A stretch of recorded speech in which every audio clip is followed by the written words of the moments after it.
El título de la próxima charla es ¿Sabés cómo actuar ante un niño intoxicado que llega a una guardia? La disertante es la doctora Alina Berenguer, médica especialista en pediatría. Realizó en 2010 la carrera de especialización en toxicología, módulo toxicología ambiental en la Universidad Nacional de Buenos Aires y complementó su formación de toxicología pediátrica en la unidad de toxicología del Hospital de Niños Ricardo Gutiérrez. Desde 2011 es referente pediatra de la Dirección Provincial por la Salud en la Niñez, Adolescencia, Sexual y Reproductiva del Ministerio de Salud de la provincia de Santa Fe.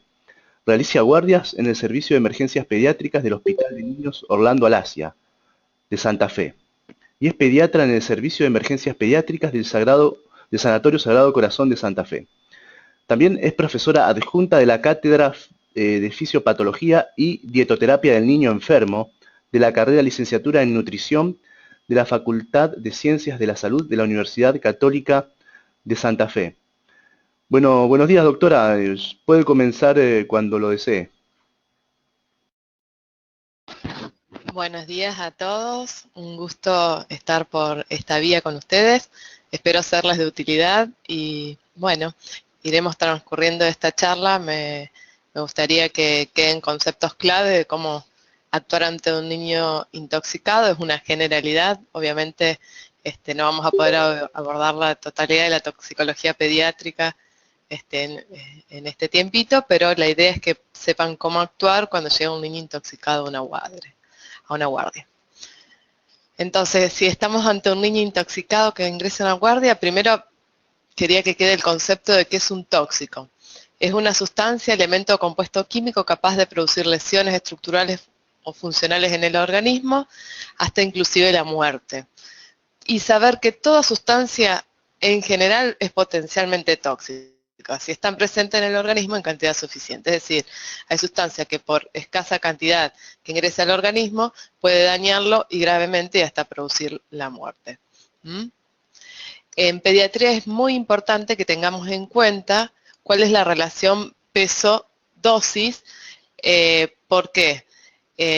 Hay ciertos productos que a una dosis adecuada pueden ser tóxicos. Por ejemplo, un niño que ingiere enalapril y no es hipertenso, esa dosis de enalapril que ingirió, por más que sea la dosis adecuada para tratar a un niño con hipertensión, en ese niño particular que no es hipertenso puede ser tóxico. Entonces tenemos que saber cuál fue el medicamento y cuál es la dosis por kilo de peso que ingirió para ver qué medidas vamos a tomar para tratar esta intoxicación.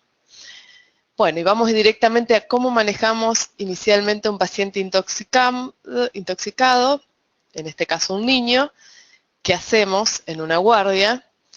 Tenemos tres medidas esenciales que me gustaría que ahondemos en la charla de hoy. Como primera medida, siempre ante todo niño que ingresa a una guardia, cualquier sea el motivo, tenemos que estabilizarlo, ¿sí? El ABC con las medidas generales, ya vamos a detallar cuáles son, y saber que solo un 5% de niños que se intoxican pueden tener un antídoto específico contra esa sustancia, ¿sí? Entonces, lo que vamos a tener, el ABC de la toxicología pediátrica, de la toxicología en general, son las medidas de rescate del tóxico en general, ya que muy pocas sustancias tienen antídotos específicos. Entonces, como dijimos, en primera medida tenemos que evaluar y sostener las funciones vitales de ese niño. Mantener la vía aérea permeable, ¿sí? Todos conocemos cómo esto se realiza, asegurar una buena ventilación en ese paciente y obviamente estabilizarlo hemodinámicamente. La prioridad es mantener vivo al paciente.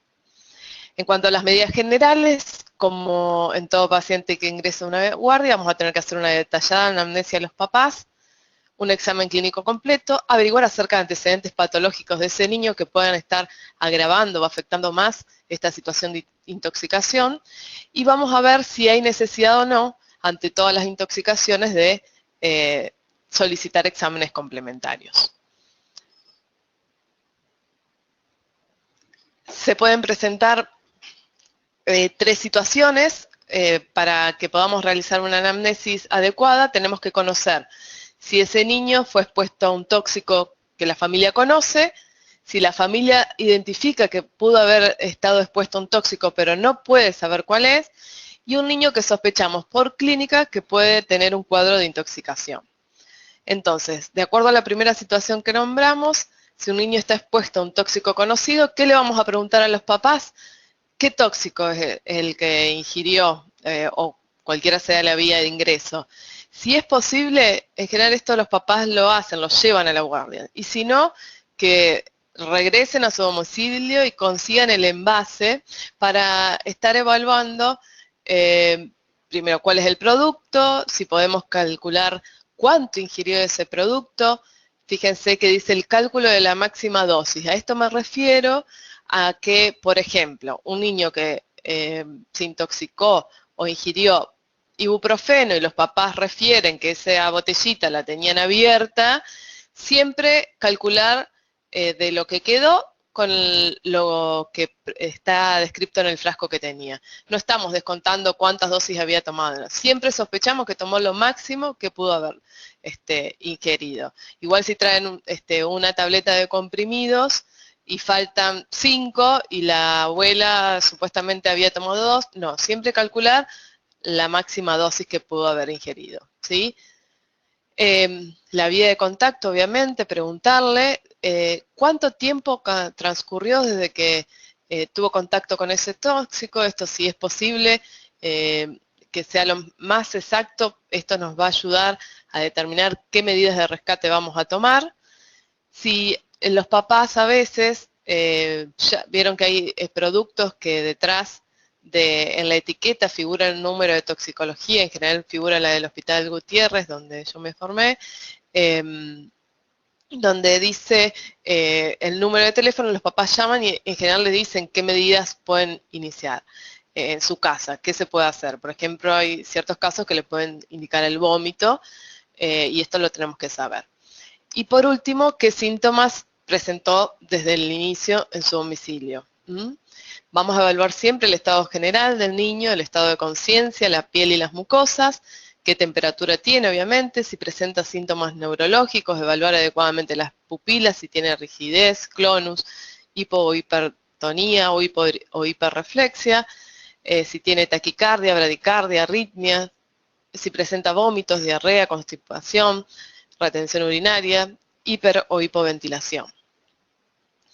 Si el niño, los papás sospechan que se expuso a un tóxico pero desconocen cuál, vamos a interrogar de manera exhaustiva qué tóxicos pueden haber en la casa, desde los medicamentos que puede tomar alguna persona de la familia, ya sea la abuela, la tía o quien viva en la casa, qué productos de limpieza hay, si utilizan productos de tipo industriales, ¿sí?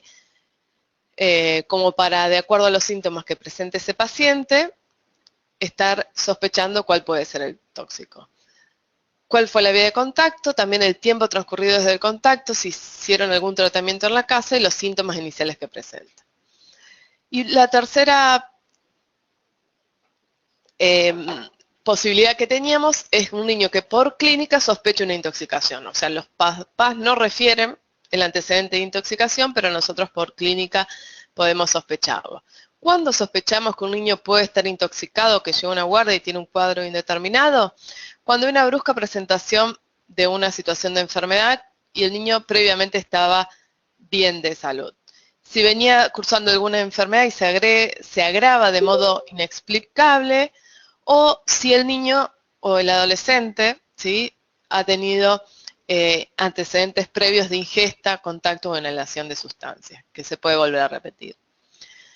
De acuerdo a los síntomas o signos que presenta el niño, vamos a poder determinar o poder acercarnos a qué tipo de agente pudo haberlo intoxicado. Por ejemplo, un niño que lo noto hipertérmico, con hipertermia, puede haber ingerido anfetaminas, anticolinérgicos, antihistamínicos, aspirina, cocaína, hierro, antidepresivos tricíclicos, simpáticos miméticos. En cambio, si está hipotérmico, yo voy a sospechar que pudo haber ingerido barbitúricos, carbamazepina o alcohol etílico, es otra de las posibilidades. Si un niño se presenta con hipertensión y yo sospecho que puede ser un cuadro de intoxicación, puedo pensar que ha ingerido anfetaminas, también cocaína, efedrina, derivados de la ergotamina, noradrenalina, fenilpropanolamina, anticolinérgicos. En cambio, si yo noto que está hipotenso, pensar que pudo haber ingerido antihipertensivos, arsénicos, benzodiazepinas, monóxido, hierro, nitritos, opioides, antidepresivos tricíclicos, sedantes, teofilina. Si un niño presenta taquipnea, sospechar también anfetaminas, cocaína, cianuro, hierro, nicotina, salicilatos. En cambio, si un niño está hipoventilando, voy a pensar más en que ha ingerido sustancias del tipo alcohol, algún tipo de anestésico, benzodiazepinas, algún antidepresivo tricíclico, narcóticos. En cuanto a los pupilas, recordemos que es muy importante evaluar las pupilas de los niños. Si está miótico, pensar en plaguicidas órganos fosforados, ¿sí? También colinérgicos, barbitúricos, opioides, depresores. En cambio, si yo lo noto midriático, pensar en anfetaminas, anticolinérgicos, fenitoína, atropina, cocaína, antidepresivos tricíclicos. Si el niño presenta nistagmus, evaluar si no, o interrogar acerca de la presencia en la casa o en el domicilio de benzodiazepinas, alcoholes, pensar también en monóxido, carbamazepina o fenitoína. Si el niño ya se presenta en coma, además de todos los diagnósticos diferenciales que tenemos que hacer ante un niño en coma, evaluar si no pudo haber ingerido algún alcohol, algún anticonvulsivante, benzodiazepinas, cianuro, monóxido, antidepresivos tricíclicos, hidrocarburos también pueden manifestarse con coma, hipoglucemiantes, insulina, litio, narcóticos, salicilates o sedantes hipnóticos. Y si un niño presenta convulsiones y también puedo sospechar que puede ser un cuadro de intoxicación con órganos fosforados, por ejemplo. Bueno, con respecto a los exámenes complementarios, no están indicados de forma rutinaria en todo niño que ingrese a una guardia solicitarle exámenes de complementarios. Solamente en casos de niños que ingresan con cuadros de intoxicación grave, voy a pedir un laboratorio con hemograma, glucemia, uremia, CREA, estado ácido base, CPK, y siempre laboratorios toxicológicos de sangre y orina en casos de intoxicación grave. El resto de las intoxicaciones voy a ver evolución clínica del paciente, ver si lo amerita, solicito, pero no lo solicito de forma rutinaria.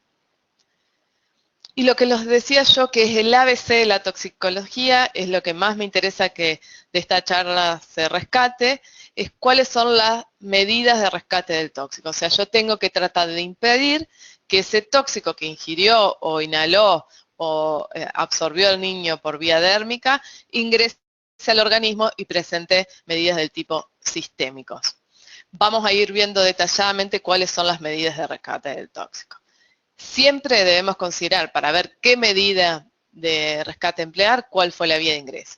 Recordemos que si el niño ingiere por vía oral algún tipo de tóxico, siempre en general solo representa un 65% de la intoxicación el ingreso por la vía oral. Siempre hay otra vía agregada, cutánea, inhalatoria, ya sea porque es muy volátil lo que ingirió, también se agrega la vía cutánea porque cuando toman se chorrea por la boca, entonces además de la vía oral ingresa por la vía cutánea. Obviamente debemos tratar dentro de lo posible de determinar la cantidad aproximada para ver y estar evaluando con qué nos podemos llegar a encontrar. Y el tiempo transcurrido desde la exposición, esto para las medidas de rescate es muy importante porque hay algunas medidas que las podemos hacer hasta cierto horario. Entonces, ¿cuáles son las medidas de rescate? Vamos a hacer una decontaminación de acuerdo a la vía de ingreso, de tipo gastrointestinal, inhalatoria, dérmica u ocular. En cuanto a cuando un niño ingiere un tóxico, vamos a hacer una descontaminación gastrointestinal. Se puede hacer por 3 vías, de 3 maneras, ¿sí? Que en general las hacemos asociadas. La primera manera es de contaminación gastrointestinal, extraer el tóxico. Esto lo hacemos a través de una descontaminación gástrica, ya sea por el vómito provocado o lavado gástrico. Ya vamos a ver las indicaciones de los dos. Entonces, trato sobre todo de implementar esta primera medida, que es extraer el tóxico. En segunda medida, voy a tratar de disminuir la absorción de ese tóxico que ya ingresó, ¿sí? A través de sustancias absorbentes como son el carbón activado. Y como tercera medida voy a tratar de aumentar la eliminación para que tampoco se absorba. ¿Y esto cómo lo hago? A través de una descontaminación gastrointestinal, que son a través de purgantes o una irrigación gastrointestinal total, que ya vamos a ver cómo lo hacemos. Bueno, dijimos que la decontaminación gástrica la hacíamos a través del vómito provocado o lavado gástrico. El vómito provocado lo podemos hacer a través de un preparado que se llama jarabe de Ipeca, ¿sí? Esto se utiliza mucho en el servicio de toxicología del Hospital Gutiérrez.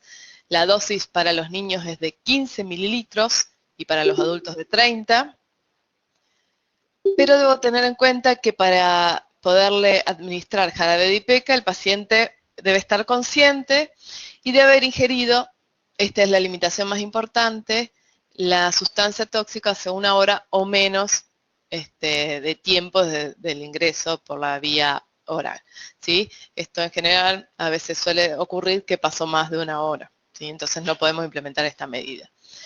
El jarabe de Ipeca tiene acción emetizante por doble mecanismo, actúa a nivel del sistema nervioso central y el nivel de la mucosa gástrica. La dosis puedo repetirla a los 20 minutos, como les decía, en los niños en promedio les damos 15 mililitros y en los adultos 30, y siempre debemos administrarle agua después de administrarle el jarabe de Ipeca, entre 100 a 350 mililitros después que le dimos el jarabe. Y no debemos administrar nada por vía oral los siguientes 60 minutos. Recordemos que estamos intentando que el niño vomite el tóxico que ingirió. Cuando no puedo administrar este tipo de jarabe para provocar el vómito, en sustancias altamente tóxicas como el arsénico, cianuro o plaguicidas organofosforados, paraquat, en cáusticos, hidrocarburos, y en niños menores de 1 año también se contraindica, al igual que si el niño obviamente está en coma o presenta convulsiones. Lo otro que podemos hacer para realizar una decontaminación gástrica y que ingrese lo menos posible al organismo es el lavado gástrico. Está indicado cuando ingiere una sustancia potencialmente tóxica, cuando no contamos con jarabe de Ipeca, fíjense que es la primera opción el jarabe de Ipeca, pero tenemos que tener en cuenta dentro de la primera hora, ¿sí?, de haber ingerido el tóxico, o cuando se ingirieron altas dosis de depresores del sistema nervioso central, perdón, pero siempre protegiendo la vía aérea. Y en sustancias altamente tóxicas, como cianuro, alcanfor, arsénico, plaguicidas, paraquat, organofosforados y paraquat. ¿Cómo vamos a realizar el lavado gástrico? Acá hay una figura. Recordemos que tenemos que utilizar una sonda nasogástrica de gran calibre, una K30 a K9. El paciente debe estar en decúbito lateral izquierdo. Si podemos, tenemos que elevar ligeramente los pies de la camilla y debemos aspirar primero el contenido gástrico y luego comenzar a instilar solución fisiológica, aproximadamente 10 mililitros por kilo.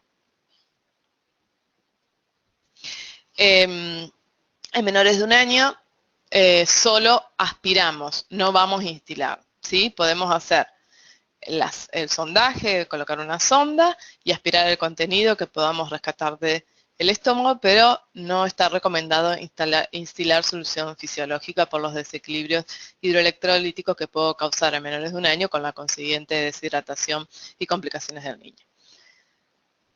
¿Qué me puede complicar hacer un lavado gástrico? Si no coloco bien la sonda, puede haber una perforación esofágica o gástrica, una neumonitis aspirativa, o puedo provocar epistaxis en niños.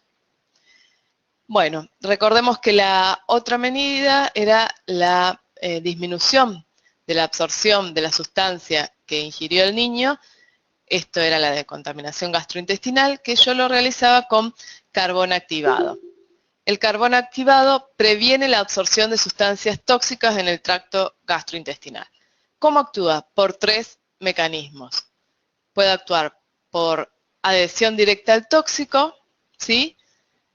Actúa por adhesión directa al tóxico, se adhiere el carbón activado, favorece el paso de la circulación sistémica de la luz intestinal, o sea, lo que ya se había absorbido puede que vuelva a la luz intestinal y así se elimina y bloquea la reabsorción que se produce en la recirculación enterohepática. Entonces, recordemos que el carbono activado no se absorbe ni se metaboliza, atraviesa atraviesa todo el tracto gastrointestinal hasta ser eliminado junto al tóxico por las heces. Entonces, el carbono activado previene la absorción de la sustancia a nivel sistémico por estos tres mecanismos. Adhiere directamente, favorece el paso de lo que ya había ido a la circulación sistémica, vuelve a la luz intestinal y además impide la circulación enterohepática o disminuye o la bloquea. Y el carbono activado es importante saber que lo podemos hacer hasta 4 horas posteriores a la ingesta. Fíjense que tenemos mucho más tiempo para hacerlo, es muy importante que contemos con esta sustancia en la guardia, ¿sí? Porque podemos disminuir de forma importante la sustancia que ingirió el niño. ¿Cómo la vamos a administrar? Ya sea por vía oral o por sonda. Si lo administramos por vía oral, lo podemos mezclar con jugo de frutas, con chocolate, o leche chocolatada, o con bebidas cola. Mejora el sabor y no modifica la eficacia, ¿sí? Recordemos que el gusto es bastante desagradable para que un niño lo tome. Lo debemos mezclar con leche, yogur, no administrarlo con sorbetes, ya que reducen la capacidad absortiva.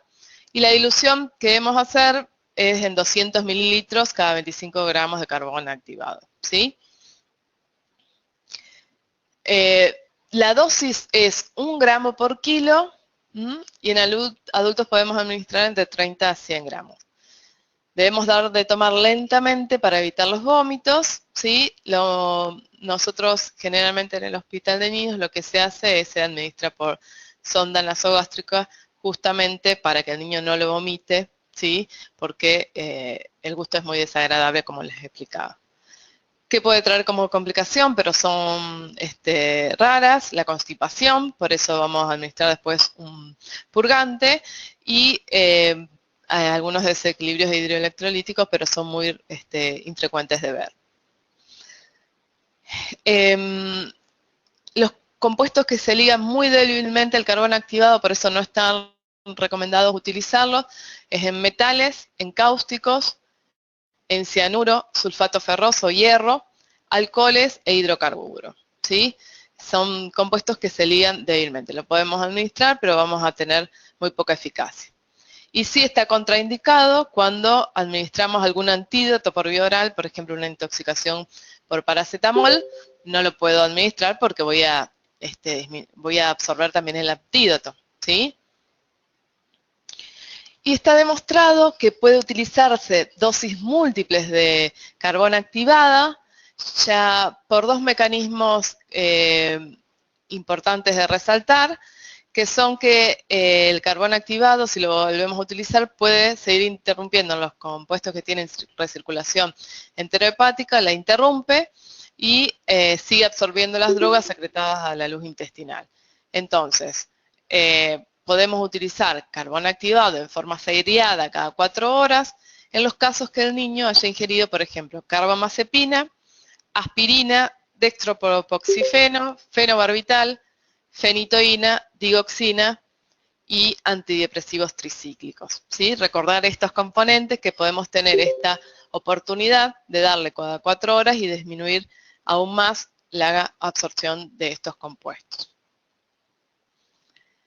Bueno, y como tercera medida dijimos que íbamos a hacer una decontaminación gástrica, una decontaminación gastrointestinal y luego vamos a aumentar la eliminación de estos productos y también del carbono activado en caso que lo demos a través de purgantes.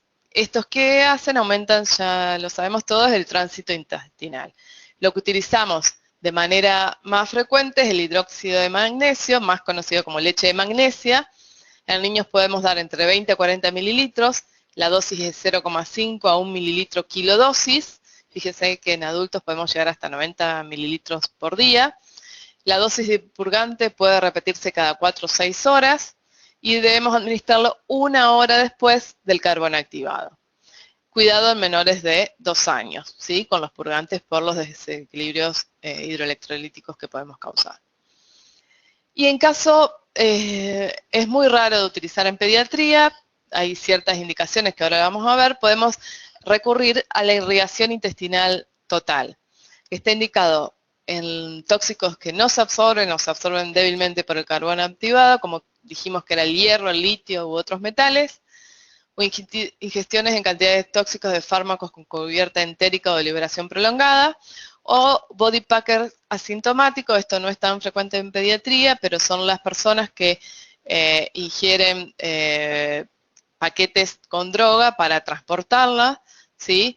Esto puede utilizarse esta medida para hacer una decontaminación gastrointestinal de estas sustancias para que no sean tóxicas para esa persona. ¿Cómo se hace la irrigación intestinal total? Con la sustancia o la solución preparada isotónica de polietilenglicol, ¿sí? Que es una solución preparada isotónica, por lo tanto no produce alteraciones hidroelectrolíticas, que produce que grandes volúmenes de solución no absorbible establezcan en el niño una diarrea copiosa y acuosa, y se va a remover eficazmente la sustancia sólida del tracto gastrointestinal. Se hace por vía oral o por sonda, el paciente debe estar sentado a 45 grados de inclinación, y el niño, el flujo es de 20 mililitros kilo hora. Se hace durante 5 horas o hasta que el efluente sea claro o hasta que la radiografía revele que se ha eliminado la sustancia radiopaca, como el hierro, el que dijimos que era una de las indicaciones. Pero ya desde ya les digo que es muy poco frecuente de usar en pediatría. Y hay veces que vamos a tener que recurrir cuando las intoxicaciones son graves, o ya vamos a ver en qué circunstancia, a la depuración extracorpórea de tóxicos. Cuando la cantidad de tóxico o el dosaje de sangre indican riesgo de morbilidad severa o mortalidad, en caso de arsénico, etilenglicol, metanol, litio, paraquat, salicilato o teofilina. Única alternativa de tratamiento en amanitas faloides o paraquat. Intoxicación grave con deterioro en el sistema de excreción, o acidosis severa, convulsiones o insuficiencia renal aguda intratables. Estos se van a hacer obviamente en centros especializados, ¿sí? No solamente se los nombro, saber que algunas sustancias como el ácido acetil salicílico puede requerir diálisis peritoneal para extraerlo, ¿sí? O hemodiálisis en el caso de alcohol, teofilina, litio, paraquat o salicílico también, o hemoperfusión, que se hace a través de un filtro que contiene carbón activado, se filtra la sangre por ahí y se extraen tóxicos como teofilina, fenobarbital, fenitoína, carbamazepina, digoxina, paraquat y amanita faloides. Esto se hace en muy pocos centros, ¿sí? Y tienen que tener obviamente todo el equipamiento y estar preparado. Esto se hace en una terapia intensiva, obviamente. Bueno, terminamos entonces la vía oral. Dijimos que, acuérdense que solo el 65% de los niños que ingieren una sustancia puede ingresar por vía oral. Siempre hay que tener en cuenta las otras vías de ingreso, como la dérmica, ¿sí? Recordar que la exposición cutánea de algunas sustancias producen síntomas de intoxicación sistémica, como es el caso de órganos fosforados, anilina o mercurio, ¿sí? Entonces, primera medida, remover la ropa contaminada y comenzar con un lavado, que debe ser lo más rápido posible, con agua abundante. Debemos siempre incluir cabellos, uñas, faneras, y los pliegues cutáneos también, recordar que ahí se absorben más los tóxicos, y este lavado debe ser prolongado, está descrito por más de 20 minutos, ¿sí? Y siempre, obviamente, autoprotegerse del personal con guantes, delantal, antiparras, porque podemos intoxicarnos nosotros, ¿ah? ¿Y qué pasa cuando un tóxico ingresa por vía ocular? Los tóxicos oculares pueden producir injuria permanente, como pueden ser ceguera o perforación, es decir, son emergencias oftalmológicas y requieren de contaminación inmediata. El ojo debe recibir irrigación inmediata y efectiva a través de un lavado prolongado, también mínimo 20 minutos, la puedo hacer con agua o solución salina, ¿sí? Si es posible, debemos tratar de mantener los ojos bien abiertos del niño y colocarles anestésicos locales para que no sufra dolor. Si persisten molestias y siempre en cáusticos, ¿sí? O cuando sospechemos que puede haber una intoxicación, que puede, un tóxico que puede provocar perforación o alguna lesión ulcerosa, siempre acudir al oftalmólogo, ¿sí? Primero realizamos la decontaminación, que dijimos que esto es el ABC de la toxicología, ¿sí? Son las medidas que nosotros podemos hacer en la guardia hasta que llegue el especialista o hasta que podemos derivarle a un niño a un lugar donde pueda recibir todos los cuidados. Y si el niño inhala algún tóxico, siempre tengamos en cuenta retirar del ambiente. Estamos en invierno, recordemos el monóxido de carbono, una intoxicación frecuente a descartar en esta época, siempre retirarlo del ambiente, y si es necesario oxígeno, proveerle oxígeno. Si tiene síntomas de broncoobstrucción, le vamos a administrar beta 2, ya sea en aerosol o nebulizado, y podemos utilizar también nebulizaciones con solución fisiológica. ¿Se acuerdan que habíamos dicho que solo un 5% de los tóxicos tienen antídotos? Recordemos la definición de antídotos, es una sustancia que neutraliza la acción del tóxico, tienen la acción directa sobre el tóxico, esto a través de, puede ser un suero antiofídico, antibotulínico, y un antagonista es aquella sustancia que se une a un receptor no lo activa, bloqueando su activación por los agonistas. Este hace la acción opuesta al tóxico, como es el caso de la atropina en la intoxicación con órganos fosforados, la naloxona en opiáceos o el flumacenil en las benzodiazepinas. Recordemos que significa un quelante, es aquel compuesto que se une e incorpora al tóxico, ¿sí? Como la D-penicilamina de metales pesados, se une y hace que se elimine el tóxico, ¿sí? Bueno, terminamos la primera parte, que era las medidas iniciales a realizar en un niño intoxicado. Quiero que recuerden bien las medidas de rescate, que son el ABC de la toxicología, que están al alcance de cualquiera de ustedes que lo pueden realizar en una guardia, ¿sí? Para eso hay que tener todos lo indicado en cada uno de los casos y saber hasta cuándo tengo tiempo para realizarlo y hasta cuál no, y la dosis. Vamos a ver algunos productos de uso doméstico que también es frecuente que produzcan intoxicaciones. Quise poner en primera medida, ¿sí? Ya que es algo que está en aumento, ¿sí? La ingestión de cáusticos por los niños, no solo por el aumento de la frecuencia, sino por la gravedad que esto produce en el niño que ingiere un cáustico, las secuelas que pueden quedar en él. Y esta foto quise resaltarla porque es muy frecuente que los niños ingieran este tipo de sustancias porque en el hogar almacenan de forma inapropiada este tipo de sustancias, ¿sí? Es una barbaridad, pero esto suele ocurrir.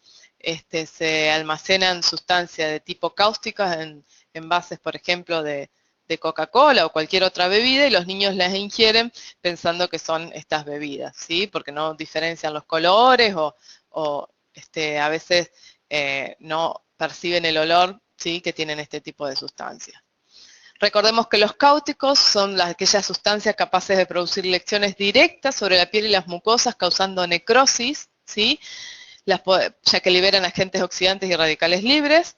Se pueden dividir en ácidos o álcalis de acuerdo al pH, menor de 2 son los ácidos y las álcalis son aquellas sustancias con un pH mayor de 2.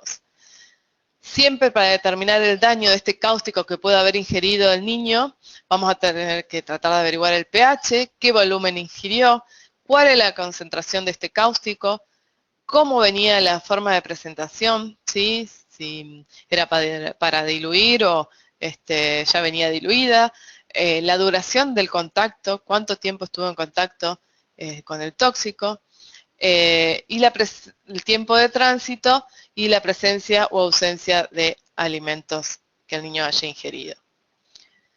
¿Cómo actúan? Recordemos que los ácidos actúan por necrosis por coagulación y produce lesiones rápidas y directas. En cambio, los álcalis en los tejidos producen una necrosis por liquefacción que predisponen después a una regeneración con una posterior estenosis de los tejidos que contaminan. Para que tengan en cuenta que son productos que pueden estar habitualmente en el hogar, algunos tipos de ácidos, como el ácido clorhídrico, está incluido en el limpia inodoros, el ácido sulfúrico en líquidos de baterías, o el ácido fluorhídrico en el quitaóxido de telas. Estas son sustancias que pueden estar habitualmente en los hogares y que tenemos que tener en cuenta de la gravedad que pueden producir al intoxicarse los niños con esto. Otra cáustico, pero de tipo álcalis, es el hidróxido de sodio, que es lo que se denomina soda cáustica. Esto también es un producto utilizado, por ejemplo, en las zonas donde hay tambo, los utilizan para limpiar los tambos, diríamos, se utiliza como elemento de limpieza. Y el hidróxido de calcio, la cal. Fíjense que son productos que pueden estar en el hogar. Si el niño inhala alguno de estos cáusticos, puede tener síntomas de tipo de tos, disnea, disfonía, sofocación, estridor, cianosis, esputo, cefaleas, vértigos, obnubilación y hasta pueden provocar edema agudo de pulmón. En cambio, si el cáustico entra en contacto con la piel, se van a diferenciar. Si son ácidos, van a producir lesiones costrosas, pigmentación más oscura, por el tipo de necrosis que produce, y formación de escara. En cambio, si es un álcali, las lesiones más son de tipo húmedas, blanquecinas, y con formación también de úlceras. Si el cáustico entra en contacto con el ojo, o con los ojos, puede producir enrojecimiento, edema, fotofobia, lagrimeo, conjuntivitis, queratitis, ulceración. En el caso que se ingiera, puede producir dolor, opresión retroesternal, ni bien ingiere el cáustico, puede provocar náuseas, vómitos, hematemesis, cialorrea, disfagia o dinofagia. El niño puede comenzar con rechazo del alimento, puede provocar disfonía, estridor, disnea, diarrea, melena. El abdomen se puede poner en tabla en el caso que provoque peritonitis, perforación gástrica y peritonitis, lesiones en piel y mucosas, afectación del estado general, fiebre. Recordar que no siempre que un niño ingiere un cáustico puede tener lesiones, como vemos aquí en la foto, en la boca o en la faringe, ¿sí? A veces lo ingiere y no se ven lesiones visibles en la boca, en la faringe, pero sí tienen lesiones en el esófago o en el estómago, ¿sí? Entonces, que no presente lesiones en la boca o en la faringe no significa que el niño no tiene lesiones en el tracto digestivo, no lo descarta. ¿Vamos? Hemos tenido casos. Entonces, vamos a hacer el diagnóstico siempre haciendo el interrogatorio, como habíamos visto en las medidas generales. Si es un producto conocido, que en la casa saben qué es, obviamente que traigan la etiqueta, que traigan el producto, verle el volumen, la concentración, la forma de presentación. Y si es un producto desconocido, preguntar qué productos tienen habitualmente en el hogar, si tienen productos de uso doméstico o de uso industrial.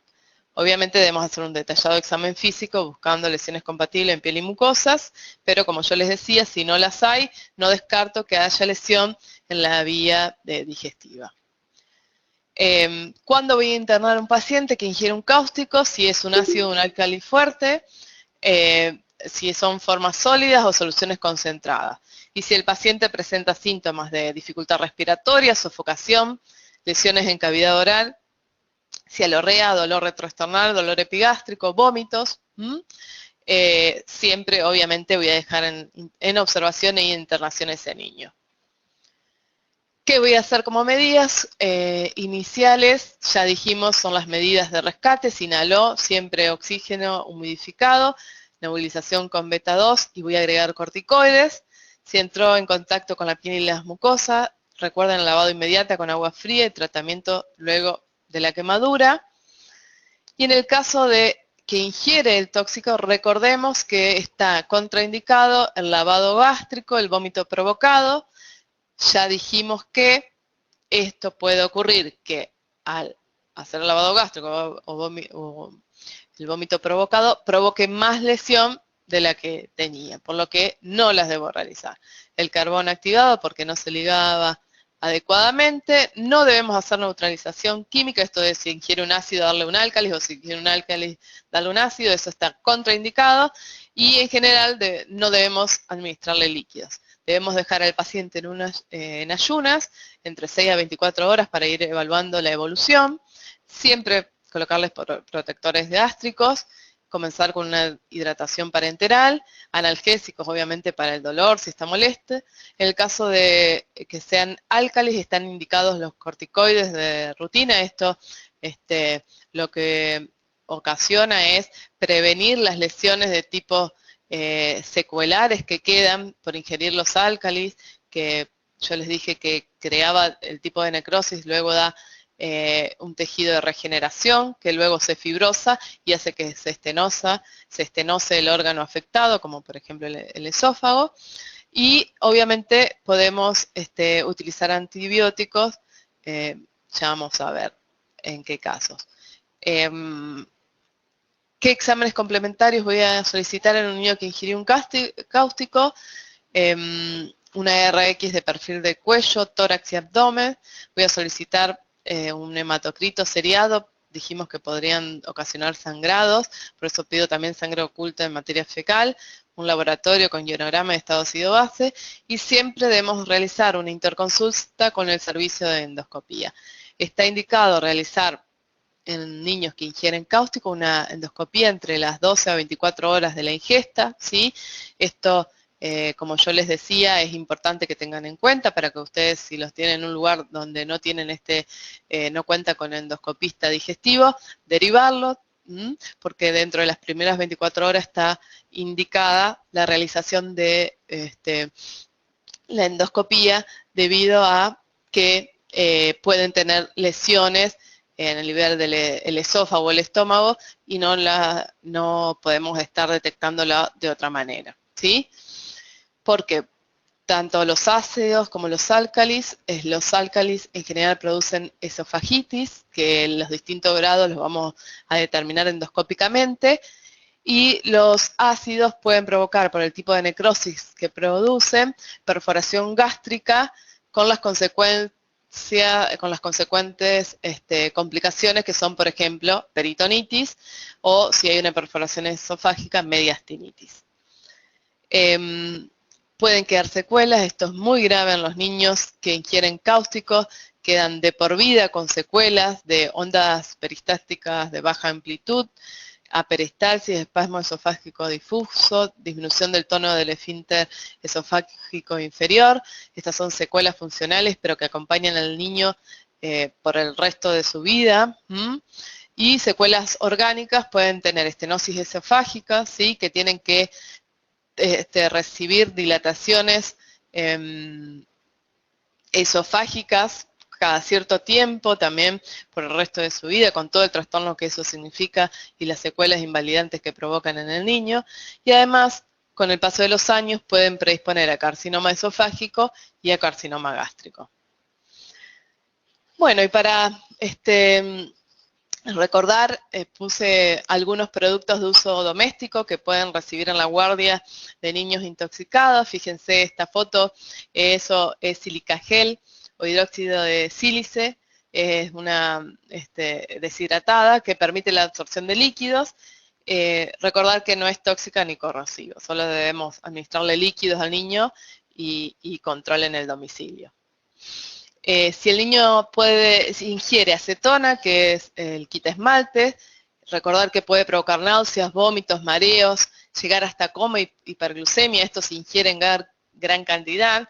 El gusto que tiene es bastante desagradable, o sea que no es frecuente que ingieran gran cantidad, pero sí debemos dejar en observación al niño y realizarle un lavado gástrico y un purgante, ¿sí? Y ir evaluando los síntomas. Recordar que los desodorantes de inodoros en pastillas tienen paradiclorobenceno, que es un hidrocarburo, ya vamos a ver qué tenemos que hacer, perfumes y anilina. En cambio, el detergente común para vajillas no solamente es irritante, por lo que puede provocar náuseas, vómitos, diarrea. Solo debemos administrarle líquidos fríos al niño y control del domicilio.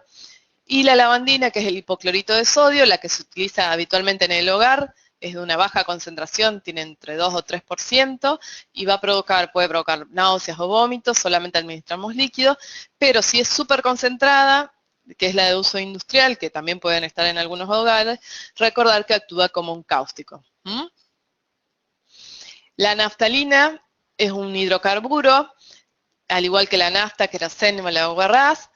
Esto debemos actuar rápidamente, retirar toda la ropa, nebulizar con oxígeno al niño. Recordemos que los hidrocarburos tienen alta volatilidad, ¿sí? Esto hace que al ingerirlo el niño también pueda aspirar esta sustancia y provocar una destrucción de los alvéolos, ¿sí? Con una neumonitis química consiguiente, pero que la voy a determinar si la tiene o no a las 6 horas. O sea, un niño que ingiere un hidrocarburo, debo dejarlo en observación mínimo por 6 horas. Si tiene síntomas del tipo respiratorio, administrarle oxígeno, nebulizaciones y realizar una radiografía a las 6 horas, también por más de que no tenga síntomas, para descartar la neumonitis química. Que en el caso que esté presente vamos a tener que administrar corticoides y antibióticos, porque después pueden provocar una neumonía bacteriana. Recordar que el limpiahornos, el limpiainodoros y líquido de baterías para autos son sustancias cáusticas, como les decía hoy hace un ratito. Y el limpiavidrios del hogar puede tener alcohol isopropílico. El alcohol es depresor del sistema nervioso y puede provocar acidosis metabólica, hipoglucemia, por lo que también debemos dejar en observación al niño. Si ingirió poca cantidad, podemos darle líquidos azucarados y evaluar la evolución, pero si ingiere mucha cantidad, vamos a tener que administrar las medidas de lavado gástrico, purgante salino y en el caso que sea necesario hacer una hidratación endovenosa para prevenir las hipoglucemias y acidosis metabólicas que se pueden provocar. Recordar que el lustramuebles también que está en la casa tiene ceras, siliconas y solventes que también contienen hidrocarburos. La cera para pisos también puede contener hidrocarburos. Y no quería dejar de mencionarlos, el polvo de oro, polvo de bronce, que es algo que está de moda porque se utiliza para realizar artesanías y demás, que también puede estar en el hogar, que si el niño aspira a esta sustancia puede provocar una neumonitis muy grave. Este paciente es una radiografía de un niño que estuvo internado en terapia intensiva, ¿sí? Por aspiración de esta sustancia y se adhiere a los alvéolos con una dificultad muy importante para el tratamiento, para eliminar esta sustancia del pulmón. Provocó una neumonitis química, después una neumonía bacteriana, estuvo en respirador y demás. Bueno, y para saber algunos cosméticos que no tienen toxicidad si se ingieren en escasa cantidad, o sea, si ingiere jabón de tocador, shampoo, lápiz de labios, colonia, recordar esto del alcohol etílico, pero si ingieren en gran cantidad. Si ingiere crayones, perfume antes para ropa, jabón para la ropa, solamente que tome líquidos y controlarlo sintomáticamente en el domicilio. Bueno, lo otro que quería mencionar, que también son productos que suelen estar en el domicilio, son los raticidas o rodenticidas. Recordar que hay dos tipos, las hidroxicumarinas o los superwarfarínicos. Esto siempre debemos pedirle a los papás que nos traigan el raticida que usan en el domicilio. Si es vieron que vienen esos granos de colores que a los niños les llaman mucho la atención, ¿sí? Y los ingieren. Si es en pasta, en polvo, comprimidos fumigantes. ¿Por qué? ¿Cuál es el mecanismo de acción de los raticidas? Inhiben las enzimas 2,3 reductasa y quinona reductasa. Esto hace que disminuya la disponibilidad de vitamina K reducida necesaria para la activación de los factores vitamina K dependientes. por lo que disminuye la síntesis de protrombina y actuando como produciendo hemorragia, ¿sí? Recordamos que actúan sobre los factores que se están produciendo, por los que los síntomas los vamos a ver 48 horas después generalmente. La vida media de las warfarinas es de entre 37 a 42 horas, pero los superwarfarínicos tienen una prolongación de los efectos, ¿sí? Si se ingiere, hasta 40, 50 días pueden tener problemas hemorrágicos. En casos graves, fíjense que hay algunos productos que se ha demostrado trastornos de la coagulación hasta 300 días después por la vida media larga de estos productos. Recordemos que la clínica puede ser de leve a moderada a grave, con gingivorragia, equimosis, hematomas, epistaxis, hemorragia conjuntival, hematuria, y las formas graves pueden provocar hemoptisis, metrorragia, hemorragia digestiva, hemorragia cerebral, retro-intraperitoneal, y las indandionas pueden provocar granulocitosis, hepatitis y necrosis tubulorenal. Siempre solicitar el producto a la familia. ¿Cómo lo vamos a controlar a estos niños? Recordemos que a veces en el momento no presentan síntomas, igualmente le vamos a pedir un tiempo de protrombina basal y lo vamos a citar a las 24, 48 horas y a las 72, 96 horas para repetirle el tiempo de protrombina. Si es necesario o nos queda duda o presentan síntomas hemorrágicos y tenemos que administrarles tratamiento, vamos a tener que seguirlo a los 7, a los 15, a los 30 días. Obviamente vamos a internar a aquellos que ya debuten con síntomas hemorrágicos.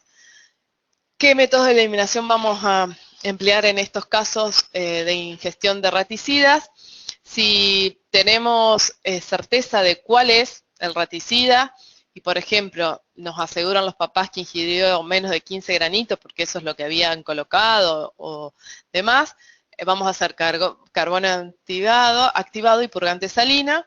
Y si desconocemos la cantidad, vamos a también agregar lavado gástrico o vómito provocado.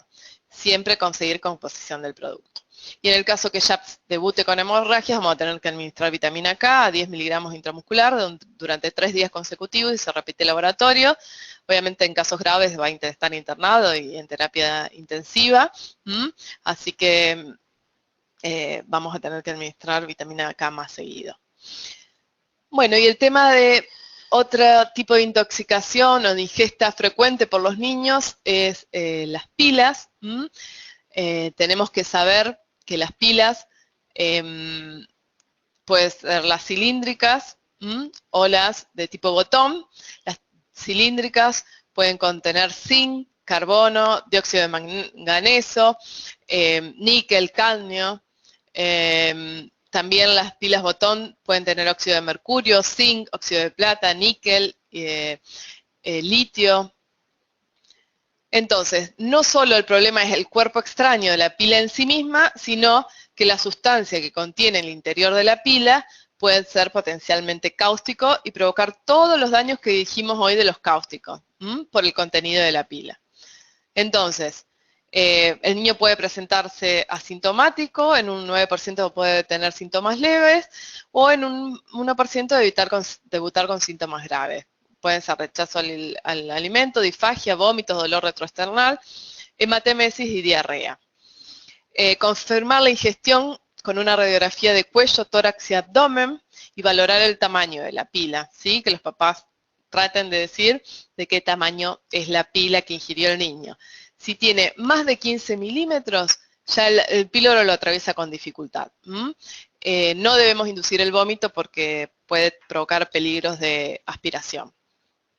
Si la pila está en el esófago, debemos inmediatamente acudir a un lugar donde tenga un servicio de endoscopía porque hay que realizar la remoción endoscópica inmediata.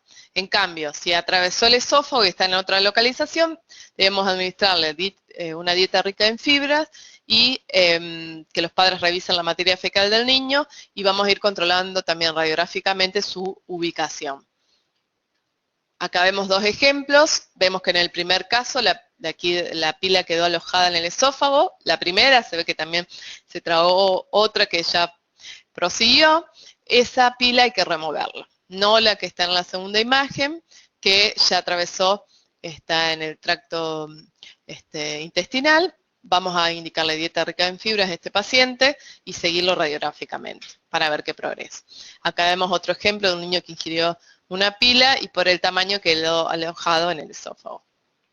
Fíjense que provoca el tipo de lesión que le decía de tipo cáustica. Este es un paciente con 5 horas de evolución de la ingesta de la pila y fíjense cómo lesionó la mucosa y cómo después fue evolucionando hasta la mejoría, pero fíjense el tipo de necrosis que ocasiona el contenido de la pila.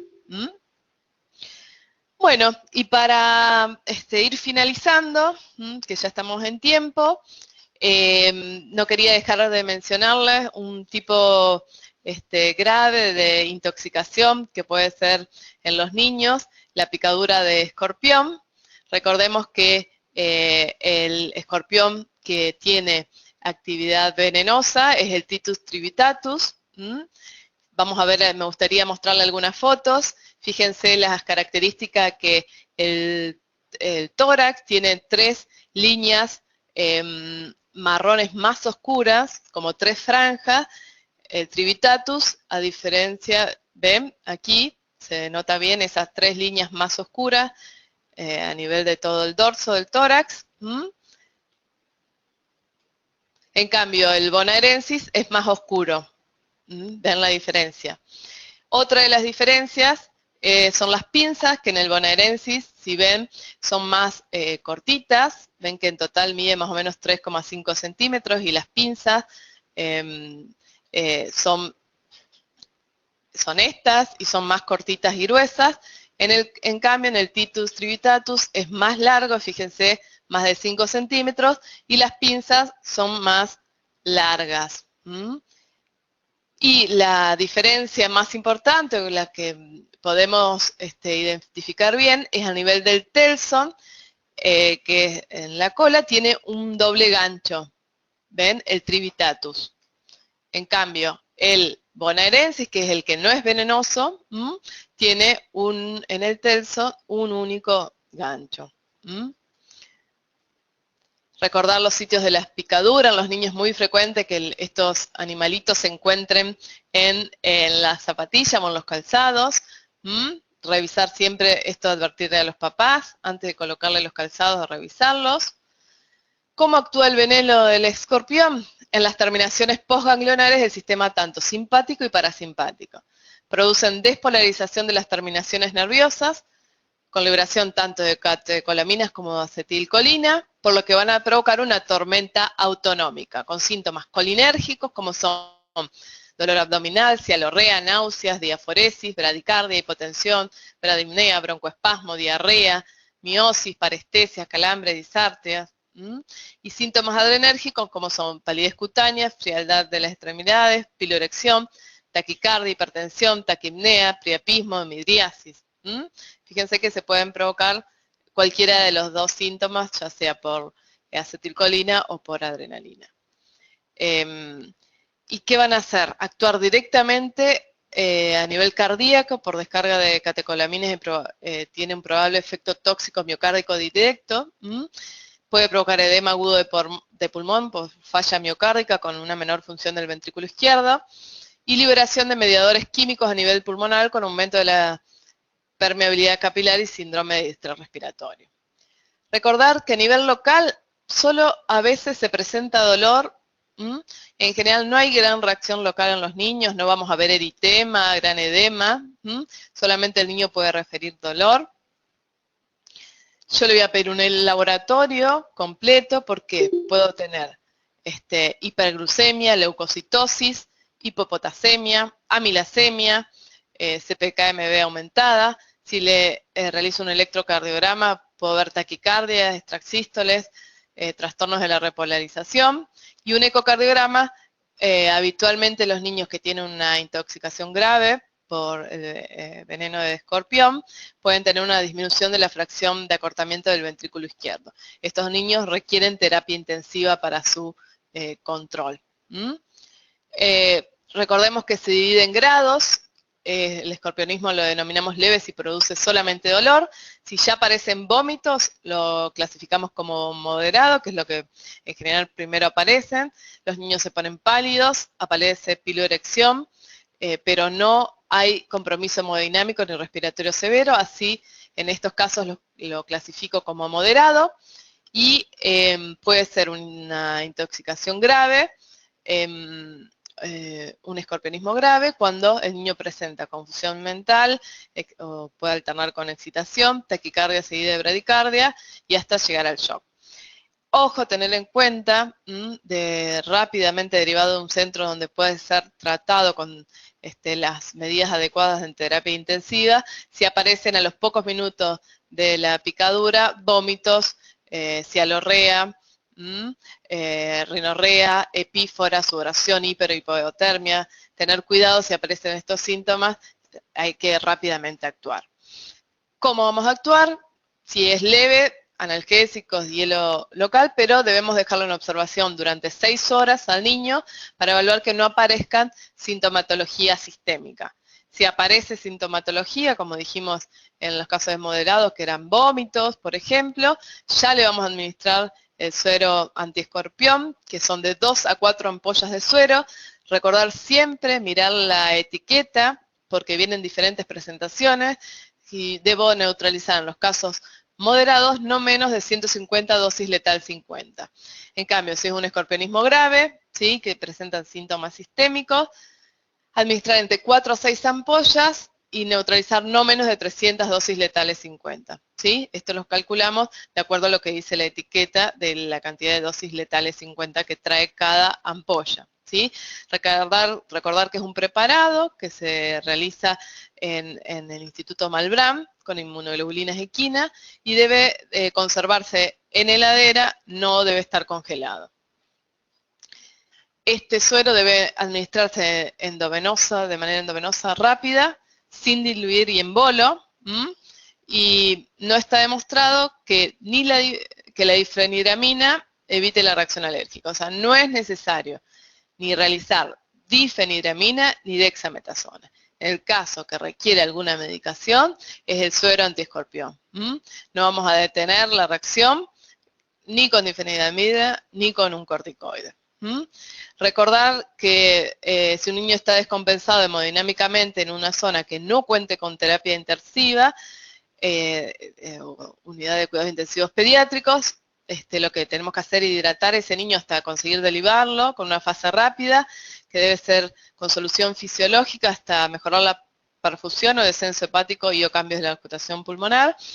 Y como generalmente hay hiperglucemia e hipopotasemia, no debemos administrar glucosados, lo vamos a hidratar con solución fisiológica al niño y agregarle cloruro de potasio, además del suero antiescorpión, ¿no es cierto?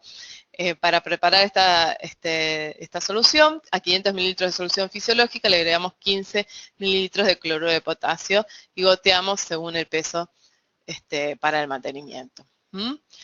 Y recordar las medidas de prevención, o sea, evitar que el niño esté en contacto con escorpiones, sacudir ropas y calzados, sacudir la ropa de cama. Las patas de la cunita de los niños se recomiendan que la coloquemos en frasco de vidrio, ¿sí? Porque por ahí suelen subir los escorpiones. Hemos tenido casos de escorpionismo en bebés menores de 1 año, esto puede ser a través de que llegue por la cuna, tapar rejillas con mallas, utilizar un buen insecticida y recordar que los pollos y gatos controlan la población de alacranes. Siempre recordarle a los papás, esta medida es simple, recubrir con esa malla las rejillas, previene que los escorpiones ingresen a los domicilios.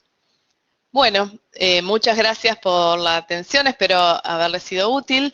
Es un tema amplio, como les decía, mi idea era que tengan presente las medidas de rescate que puedan realizar desde los lugares que estén en las guardias hasta que puedan derivarlos a centros de mayor complejidad, con medidas de rescate que son el ABC de la toxicología, teniendo carbón activado, si pueden conseguir jarabe de ipeca, un lavado gástrico, una sonda, podemos disminuir la absorción del tóxico y evitar la intoxicación sistémica de este niño y provocar un montón de consecuencias que hasta a veces pueden provocar la muerte en el niño. Bueno, espero haberles sido de ayuda.